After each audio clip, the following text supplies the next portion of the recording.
Ayan, for today's video, gagawa tayo ng dragon paper. Tutupi-tupiin, tapos kinunting, tapos nilagyan ng double-sided tape.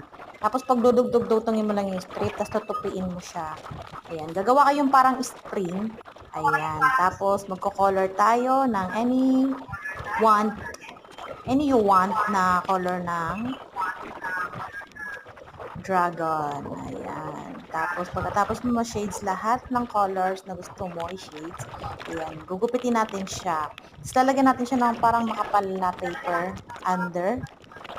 Tapos, gugupitin natin. Ayan. Pagkagupit na yan, ididikit mo na siya ngayon doon sa ginawa mong string. O, ayan. Double-sided tape lang yan din. Ulit, saka paste. O, ayan. Tapos, didikitin mo na siya. Ayan. Diba? Tada!